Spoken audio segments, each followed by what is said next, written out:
விருதுநகர் மாவட்டம் கிருஷ்ணன் கோவிலில் கல்விப் பணியில் கடந்த 34 ஆண்டுகளாக சிறப்பாக சேவையாற்றி வரும் VPMM கல்வி நிறுவனங்கள், கலை மற்றும் அறிவியல் கல்லூரி, பொறியியல் கல்லூரி, நர்சிங் கல்லூரி, கல்வியியல் கல்லூரி உள்ளிட்ட பல்வேறு கல்வி நிறுவனங்கள் ஒரே வளாகத்தில் 2026-27 ஆண்டுக்கான மானிய கோரிக்கை முன்மொழிதல். மாண்பு உறுப்பினர் ராஜ கண்ணப்பன் அவர்கள். மாண்புமிகு பேரவைத் தலைவர் அவர்களே, இந்த காப்பு கார்டு பற்றி நம்முடைய அருமை நண்பர் அமைச்சர் பேசினார். எந்த கட்சியில் வந்தாலும் நம்ம இருந்து போறாரு, நமக்கு ஒன்றும் கட்சி இல்லை. ஆனால் காப்பு கார்டு கையெழுத்து போட்டதே நான் தான். 7 என்று சொன்னால் 1924 அந்த மக்கள் இருக்கிறார்கள். ஆக அவர்கள் இது எப்படியாவது வனத்துறையின் சார்பாக வெளியேற்றக்கூடாது என்று சொல்லி IAS ஆஃபீஸர் 108 பேர் என்று இருந்தேன்.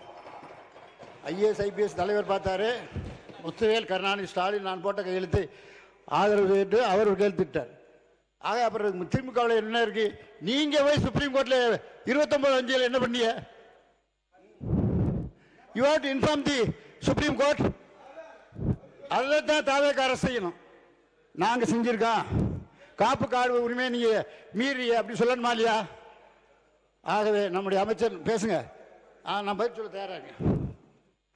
அமைச்சர் அவரே உங்களுக்கு அனுமதி கொடுக்கிறார். பேசுமா. மாண்புமிகு பேரவைத் தலைவர் அவர்களே, கிட்டத்தட்ட 30 வருடம் அமைச்சராக இருந்தார்.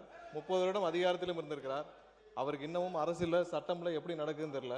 29/5/2027 உச்சநீதிமன்றத்தில் இறுதி ஆணை கொடுக்கப்பட்டது.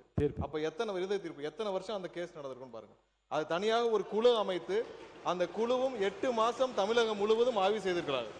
அந்த ஆய்வின் போது தமிழக அரசு சார்பாக யாரு கூட இருந்தா, யார் யார் அவர்களுக்கு இந்த இடங்கள் தான் இது வந்து காடு இல்லை, இது வந்து பட்டா லேண்டு அப்படின்னு யார் கூட இருந்து என்கேஜ் பண்ணா, அந்த மாதிரி எந்த தகவலும் இல்லை. இவர்கள் கொடுத்த இறுதி அறிக்கையின் பேரில் தான் வந்து உச்சநீதிமன்றம் இறுதி முடிவு எடுத்து அந்த இறுதி உத்தரவு கொடுக்கப்பட்டது. ஸோ அதனால இந்த கடந்த 15 வருடம் 2009க்கு அப்புறம் திமுக அரசு செய்த அனைத்து தவறுகளுக்கும் ஒட்டுமொத்த விளைவு தான் அந்த 29/5/2026 வந்த தீர்ப்பு. அதை சரி செய்வதற்காக மாண்புமிகு தமிழக முதல்வர் அண்ணன் விஜய் அவர்களின் தலைமையில் கண்டிப்பாக எங்களுக்கு உத்தரவு கொடுக்கப்பட்டுள்ளது. வர்ற காலங்களில் புதன்கிழமைக்குள்ள அதுக்கான மனு தாக்கல் செய்யப்படும்.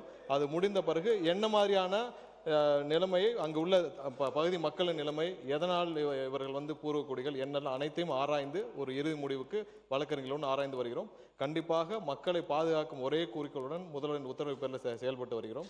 அதற்கு பின்னால் அவரே தெரிந்து கொள்வார் எதை அவர்கள் விட்டுவிட்டார்கள், எதனால் இந்த பிரச்சனை வந்தது. அதையெல்லாம் இப்போ இருக்கிற அரசு எடுத்து இப்பொழுது உச்சநீதிமன்றத்தில் கொண்டு போய் அந்த மக்களை காப்பாற்ற திமுக என்ன தவற விட்டது, அதை இப்போ இருக்கிற நமது வெற்றி கழக அரசு, அண்ணனுடைய விஜய் அவர்களின் அரசு எதை கொண்டு போய் இப்பொழுது எதை வைத்து காப்பாற்ற போறோம் என்பதை இன்னும் 3 நாள் அவர் தெரிஞ்சு கொள்வார். அதற்கப்புறம் இது குறித்து விரிவாக பேசலாம் பேரவைத் தலைவர் அவர்களே.